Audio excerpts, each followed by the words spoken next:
Let's say good morning to Amy Orndoff from Berkeley Senior Services. Miss Amy, how are you? I'm well. How are you guys? Excellent. I had a moment of panic just before we went on because I saw your camera shot and the top of your head was cut off. And That's I didn't realize that till seconds before we were about to go on. It's all good. I had to That do a explains quick the I dead adjustment. don't need the top part of my head. It's all good. That was what the dead air was in the transition. No worries. And As long as you can hear me, you don't need to see me. To Dylan's credit, he never brings the shot back too early if I'm not ready. And Dylan, I love you for that, by the way.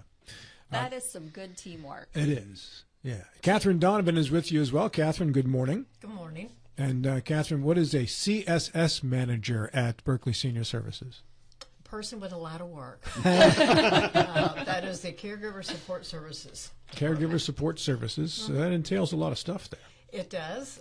Bring your mic a little closer to you, Katherine, so we can hear you a little bit better. Thank It you. does. We have several different programs at the Senior Center for caregivers that are providing care for people that have a diagnosis of Alzheimer's or related dementia. Okay. And is there a percentage of your population that deals with that? Statewide? Locally, statewide, whatever? Statewide, there's about 100,000 caregivers throughout the state that are caring unpaid for a loved one with Alzheimer's. Did you say 100,000? 100,000 throughout the state. Out of 1.7 million total? Wow. That's recorded Astounding from a number. survey, yeah. Yeah, so recorded. So that means that you think there are many others who are I do. not aware I do. or don't bother Yeah. to report? Right, I do. We're finding that, and Katherine can speak to this a whole lot better than I can, but we're finding that the diagnosis is happening earlier and earlier, which, it used to be grandma that was diagnosed, and now we're finding, parents and grandparents and great-grandparents, and, we've had those in their 50s diagnosed with an early onset dementia. So I think as education begins to unfold and we learn more about the disease, the younger we're going to see a diagnosis. But Amy, how's the database compiled? What's the reason for registering as a caregiver? Well, that's the recorded information that we have from the Alzheimer's Association throughout the state. And they get their information for why? Based on surveys, based on who they've provided services for, Okay. contacts made to them. It's kind of a whole gamut of information. Yeah. In a typical week, are these caregivers helped by a nurse who visits the home, or are most of these folks trying to do all the heavy lifting themselves? In our world, most are doing the heavy lifting themselves, which is where Katherine and her team are so vital, because you don't realize you need help until you're in the middle of the storm. And by then, emotions are running high, you're overwhelmed, you've just received this diagnosis of your loved one, and then it's kind of like, okay, now what? Now what do I do? So that's where Katherine and her team really step up. Take us through a typical case that you're working, Katherine. Most of the time, we really don't get care partners until they've already been providing care for anywhere from 2 to 5 years. So they're already well on their way to burnout. And there's really not a whole lot of information out there. There's not a whole lot of education. So when they get that diagnosis for their loved one, they also get that diagnosis because their entire world has just changed at the same time. So normally when we get them, of course, we do all of our intake packet, and the doctor signs off that they do have a diagnosis, and then they're enrolled in 2 different programs. It's either the social program at the Senior Center that is designed particularly for that person that has dementia to act in a well-organized, encouragement, and safe environment from 10 to 2, Monday through Friday. That way that caregiver gets a break, and they can take care of their own needs, meaning rest, doctor's appointments, whatever it is that they've just put off for so long that now they finally have that break in order to do it. If the person who needs assistance is not able to come to the social program, then we do have an in-home respite program where the staff goes into that home and provides care for that person. So the caregiver gets a break still. Yeah. The caregiver, in many cases, are they living with the person who needs the care? Not necessarily. Sometimes they are, sometimes they're not. Sometimes they just live down the state, but they usually are local, so we're in touch with them at the same time. Yeah. And is there an estimate for how many hours a week they are giving care for that person? That caregiver, Yeah. they're 24/7. Just round the clock. And they're typically related? Not necessarily. Really? Right. So we have, as Amy mentioned, we do have people that are getting diagnosed earlier on. So we have people from their 50s well into their 90s. So that means not only are we providing care and relief for just that care provider, but you're going to have a person who might still be working and is also has children. So we're taking care of that whole family, and it encompasses everyone. So it totally changes our world, Yeah. and we have to pick up the pieces. And the respite that we provide for the caregiver is just one step of a bigger picture. A big part of what we're really trying to expand and really trying to dive into is the educational piece of it. Because, okay, I've got this diagnosis, great. We can provide relief so that the caregiver can get some relief, great. Now what? What do I do next? How do I handle this? You know, we're human. We get burnout. We get frustrated. You know, when someone repeats themselves over and over and over again, why are they doing that? They know better. You know, it's that mindset, really changing the mindset of the caregiver and taking a step back and looking at the big picture. So we're really focusing on the educational component, which is why our virtual dementia tour, it's very new. We tried it several years ago, but we've definitely revamped it and have made it very detail oriented and specific, and Katherine and her team does an amazing job. What do those words mean? Virtual dementia tour. Right. Well, I'll let Katherine explain it. Actually, that's what it is, a virtual dementia tour. So it's a evidence-based training that's absolutely hands-on. So we take the care partner, because it's just not for caregivers. It's also open to the community so we can spread the word, churches, nurse navigators, anyone who's involved in anybody's care. And we alter their senses. We alter their hearing, their vision. Is this online or is this in person? Nope, this Okay. is hands-on, in person. All in all, it takes probably about a 45-minute period. That would be with education involved at the same time. So we alter their senses, and then we give them some commands to do, and they have a certain amount of time period to do those commands.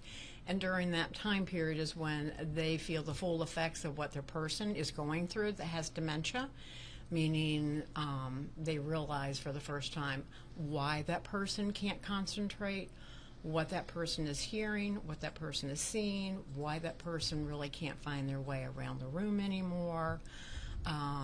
Just behavior issues come to light, and all the pieces come together, and it's just not in that 45 minutes. It's an experience that lasts for days and days later, because the emotions and the insight into the disease just keeps rolling in and rolling in. It's like one of those aha moments. Oh, so we do all of this, hopefully, and we do see it in action. We do see it working, where they keep coming back and the care provider will ask other questions because they're putting the pieces together. But the behavior issues that they were experiencing in the home are now diminishing because that caregiver knows how to interact appropriate with that person with the disease. There are so many aspects or dimensions of this of dementia. One of which doesn't happen all the time, thank goodness, but does happen frequently, and that's the aggressive stage that the patient goes through. How do you address that with both the caregiver and possibly the patient? Well, to be totally honest with you, sometimes, most of the time, it's really not the person with the disease that is creating the aggression, and not all people go through the aggression. I realize that. Yeah. Yep, that's just kind of a myth, and everybody hears dementia and knows that people are going to be mean. They're not. Most of them are very kind and very gentle. But it's usually the interaction of the people around that person with the diagnosis that are acting inappropriately and not understanding how to handle that person. So that's when that person becomes agitated and angry and confused and is really just acting out of fear. That's interesting. I've never heard that before. And so your some of your training, some of your exposure, both the caregivers, will address this aspect. Absolutely. We also have a support group for our caregivers that happens every second Friday of the month, and we walk them through it slowly and gently so we open their eyes. So if the caregiver is, and I think I'm just repeating what you said, if the caregiver realizes that it's their responsibility to tamp down or even eliminate the aggression that will frequently happen. We have to, as a care provider, we have to enter that person's world, not expect that person to enter our world because they are no longer capable anymore. So we meet them where they are at that day. That's interesting. Okay. Yeah. I think all of us, as we get to a certain age, live in terror of dementia. And where is, I know y'all aren't physicians, but where is the tipping point? Because I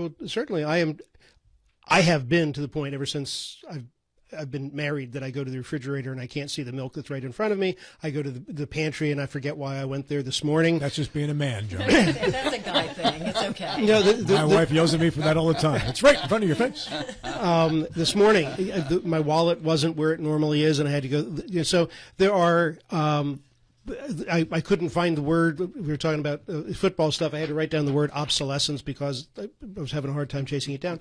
So, I mean, these things happen periodically, and I presume, I pray, that that's just sort of a natural form of aging. So where is the tipping point to, and here we go with the word we've been talking about that I'm having a hard time chasing down right now. When is it going to Be noticed? When is a senior moment dementia? Yeah, when does it tip over into dementia? Actually, dementia usually starts anywhere from 5 to 10 years before there's a diagnosis, so they're well into the disease.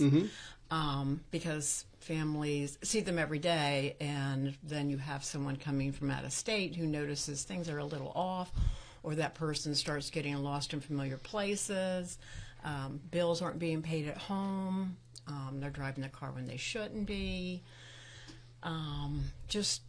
You go to Walmart and you can't remember that car. Most of us. I mean, I've picked up people in Walmart who are totally lost because they can't find their car. I can recognize, I don't know, my radar is kind of weird. I kind of recognize people with dementia from 5 miles away. So far, Well, there are haven't gone the macro other way. indicators, right, where people wander off and yes. get. I mean, Right. those are the big ones. Right. But Well, and I think as we're learning more of the disease, and I think that's why a lot of earlier diagnoses are happening, because there's been more research, there's been more education, there's been more kind of digging deeper into it, and the earlier it can be detected, the earlier it can be treated and facilitated in how to handle it going forward. and what are the treatments?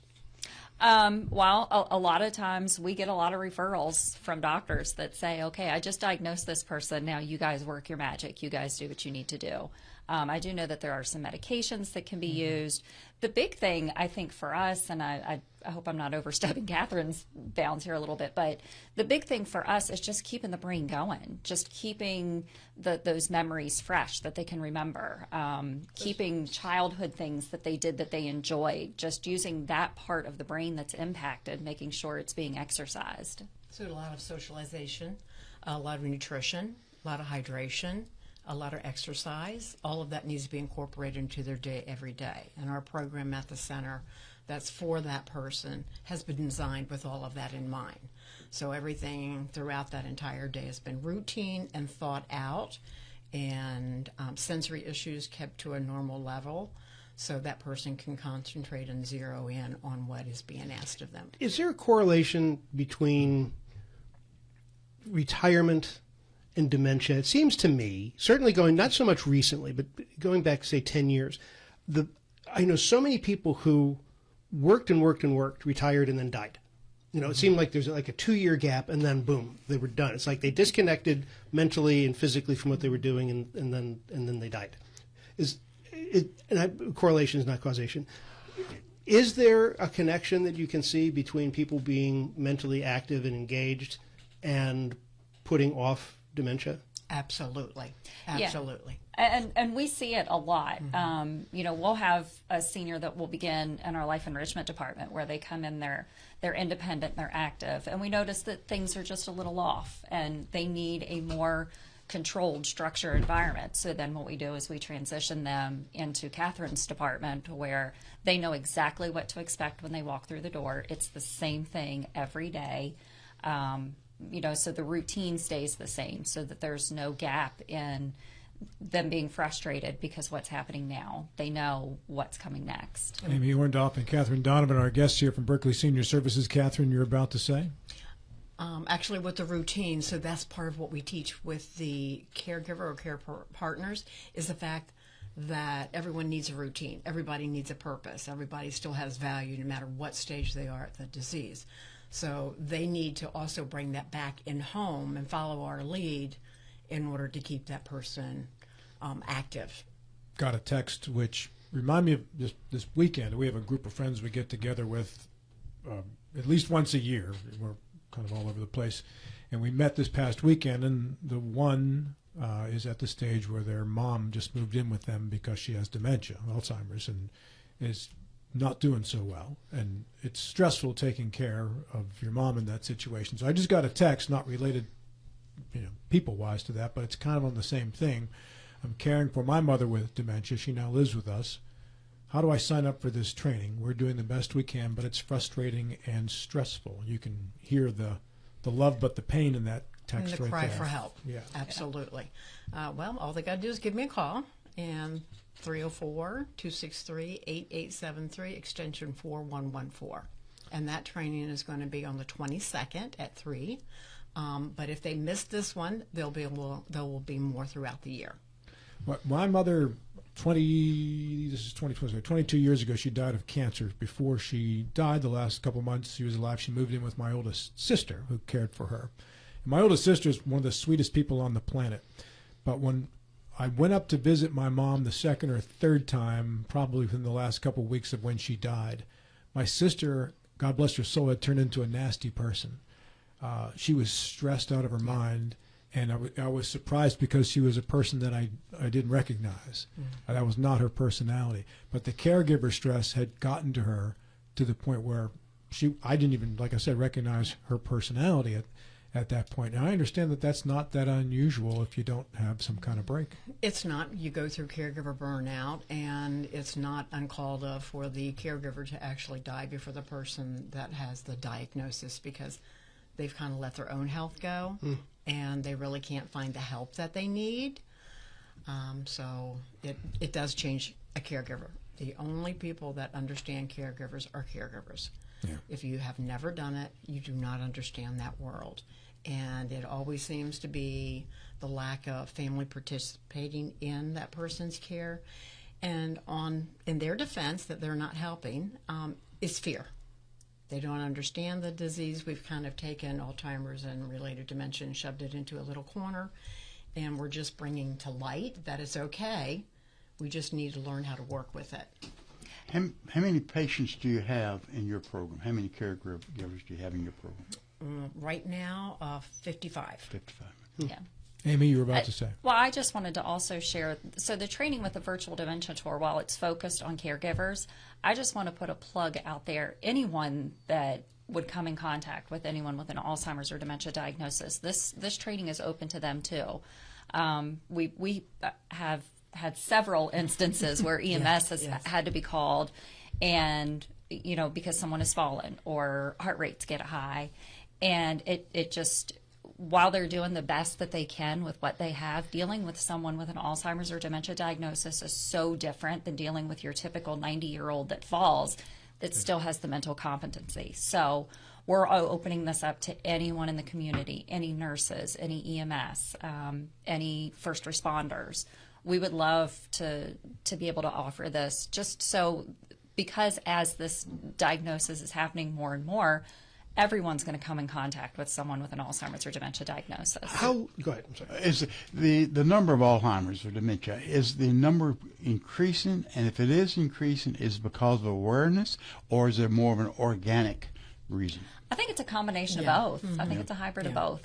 And keep in mind, you can have a reversible dementia at the same time. Sometimes dementia is self-induced, alcoholism, drug addicts, wrong medication, over-medication. So they're just much more aware now, but kind of. And we're living longer now too. That's we kind of created it. And I've also heard it's a diet as well. Yes. Absolutely. Yes. Absolutely. Yes. Yes, which is why our nutritious lunches are also very Speaking helpful. of which, Amy, I what's knew for you were lunch going to today? ask. It is a steak and cheese sub, potato wedges, carrots, and apples. I knew that was happening. And that costs how much? If you are over 60, by donation only. If you are under 60, $7.25.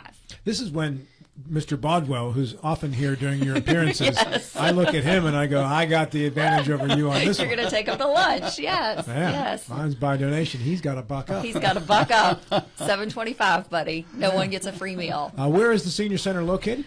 217 North High Street in Martinsburg. And your hours of operation? Monday through Friday, 8 a.m. to 4 p.m. And not only do you do great programs like this, but you also offer transportation to doctor's appointments with some notice and whatever. How can folks arrange that? Just by calling 304-263-8873. Visit our Facebook page or our website at www.berkeleyseniorservices.org.